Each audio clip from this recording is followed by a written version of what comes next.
Now that they're free, that's the headline of a new joint investigation that reveals how the hundreds of Venezuelan men deported by the Trump administration to El Salvador, then sent to Venezuela, say they endured months of physical and mental abuse inside the Salvadoran mega prison CECOT. Though happy to be home in Venezuela, they say the fact that they were released is proof of how senseless their detentions were. The report is the work of reporters from ProPublica, the Texas Tribune, and a team of Venezuelan journalists from Rebel Alliance Investigates and Fake News Hunters. In a minute, we'll be joined by one of the reporters, but first we turn to their video of 3 Venezuelan men who were held in El Salvador, now home in Venezuela. My name is Andre Omar Blanco Bonilla. My name is Wilmer Jose Vega Sandia. My name is Juan Jose Ramos Ramo.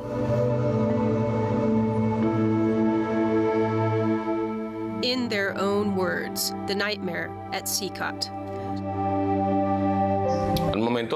When we landed in El Salvador, I was by a window and I saw thousands of officers around the planes. Fear, fear, fear, fear, fear, fear, terror. An officer from El Salvador got on board and he said, either you get off the easy way or the hard way. How will you get off? We're not getting off. Oh, the hard way then. And they started hitting us with batons. The prison director told us, welcome to hell, where you enter alive and leave dead. They forced us to kneel against our will, beating us. There were many people screaming, asking for help, for mercy. The shackles were so tight, and they injured our ankles. Many were even bleeding because we were cutting ourselves with the shackles. They would say to us crudely, "Walk, you piece of..." I remember telling an officer I can't walk. If you loosen the shackles, I can cooperate, but I can't walk. I have a medical condition. I'm hypertensive. I was beaten to the point of fainting. They dragged me until we got to the cell block. Then they threw me down. My head hit the floor. I woke up and asked God, why am I here?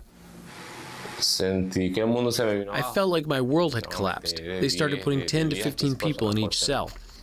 I believe the CECOT prison is not a prison meant to hold inmates there. I feel like we were treated like animals. Food tastes like soap. It was shocking. The bathrooms were disgusting. They used the water we had to use the shower. Sewage, black water pipes ran through the cells. Some people developed respiratory illnesses because of that. The walls were full of mold. Sleeping on metal because the beds were iron. I said, how long are we going to survive this? How long are we going to endure it? 15 minutes for 10 people to shower. Some didn't get to shower because time ran out. The price of good hygiene was a beating. I tried to bathe secretly and they saw me. They dragged me to the wall, the island, and started beating me. And one officer kept hitting me on the ears as if to disorient me. And then on the temple, right here, they beat me for nearly 2 hours. Every guard on duty would take turns hitting you. Even the prison director hit us many times. I couldn't see well out of one eye because of the beatings to the head. They took us to solitary confinement. They called it the hole. I got hit in my private parts, you could say. From a kick I received, I am still suffering from it.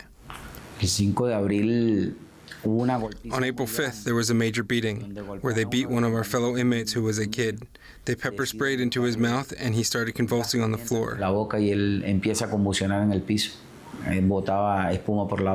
He was foaming at the mouth. They told us he had died, but thank God he is alive. He came back to us. When the Red Cross came for the first time, we spoke out, but speaking out cost us a brutal beating. They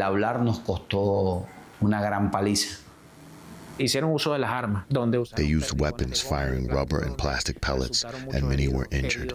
Injuries to the head, forehead, legs, back, chest. Many of us tried to take our own lives in there. We said, I'd rather die or kill myself than keep living through this experience. Waking every day at 4 a.m. to insults and beatings, listening to the clanging of metal bars, hearing your brothers get beaten, crying for help. They'd plead, please stop hitting me. I'd rather you kill me. No te voy a negar que te apoyaba. I don't deny that I used to support President Nayib Bukele's policies to fight crime. I never imagined that I would one day experience this injustice myself. En algún momento iba a vivir esa experiencia injustamente. Ha sido una política sucia. It has been a dirty policy. The United States sent us to El Salvador so that El Salvador could do the dirty work that the U.S. couldn't. And justice will only come through the truths and testimonies of each of us. Part of a video report that accompanies a new investigation headline, Now That They're Free. For more, we're joined by one of the lead reporters, Perla Treviso. She's with ProPublica, Texas Tribune Investigative Unit, joining us from Philadelphia. Perla, welcome back to Democracy Now! As we just listened to these three men, their horrifying stories, you write about another man, Leonardo Jose Colmenares Solorzano, a 31-year-old Venezuelan, who told you that now that he's free, he wants the world to know he was tortured over 4 months in a Salvadoran prison. He said guards stomped on his hands, poured filthy water into his ears, and threatened to beat him if he didn't kneel alongside other inmates and lick their backs. Tell us more about this investigation, how you reached these men in Venezuela, and what they're saying today, and what this says about what the U.S. did, arresting well over 200 Venezuelans, sending them to Salvador to be put in CECOT, and then making a deal with a so-called prisoner swap, and then just releasing them to Venezuela. Yes, well, first of all, thank you for having me. Since these men were sent to El Salvador on March 15, from that day on, we started gathering as much information as we could about them. We started reaching out to families. Then when CBS News published a list of the names, we started compiling this database. We wanted to know who these men are. The administration was portraying them as the worst of the worst, violent criminals who deserved to be there. And we wanted to, learn a little bit more about them. In total, we reached out to more than 100 family members and lawyers for this man. We combed records in the U.S., in Venezuela, Chile, Peru, Colombia, and the men that you just saw right now. We had been in touch with their families for months at this point, and the conversations were very much about the void that they had left behind. They were wondering where they're alive. One mom was telling me, when I asked her what you think about it, it's like, is he eating? Is he sleeping? Is he alive?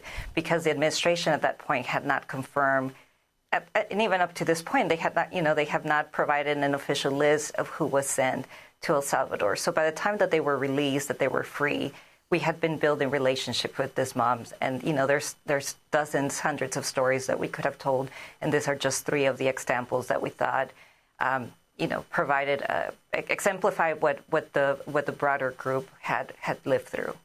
Of the more than 230 men who were sent to Venezuela, you discovered at least 197 had not been convicted of crimes in the U.S., and that the Trump administration was aware of this. As President Trump was saying, we're going after the worst of the worst, the rapists and the murderers. Perla.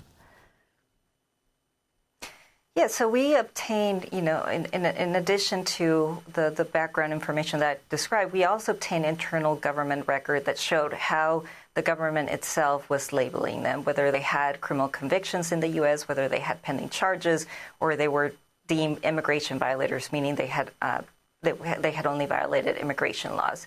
And so not only does this match what others had reported, but it shows that the administration itself knew, even when they were portraying them as the violent criminals that deserve to be sent to a prison in a country that was not their own, potentially indefinitely, they actually knew that the vast majority did not have convictions in the U.S.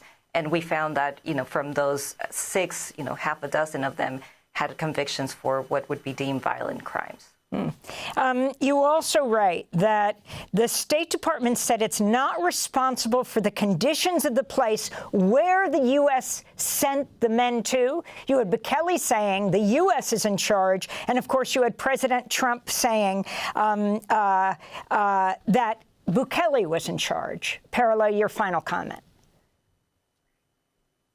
You know, I think this is part of the issue that experts, advocates, lawyers point out to. When you push a border enforcement detention out, who is responsible at the end for what happens to the in this case, these men who were detained? I think everyone by the U.S. pushing into El Salvador, it says whatever happens in El Salvador is not our issue. El Salvador is saying, well, you know, it's still under the jurisdiction of the U.S. So at the end, who is accountable for any human rights violations that the men allege occur while they were in detention for months? Perla Trevizo, we're going to link to the ProPublica Texas Tribune report at democracynow.org. We're going to also do an interview with you in Spanish posted online. I'm Amy Goodman. Thanks for joining us. Thanks for watching Democracy Now! On YouTube. Subscribe to the channel and turn on notifications to make sure you never miss a video. And for more of our audience-supported journalism, go to democracynow.org, where you can download our news app, sign up for our newsletter, subscribe to the daily podcast, and so much more.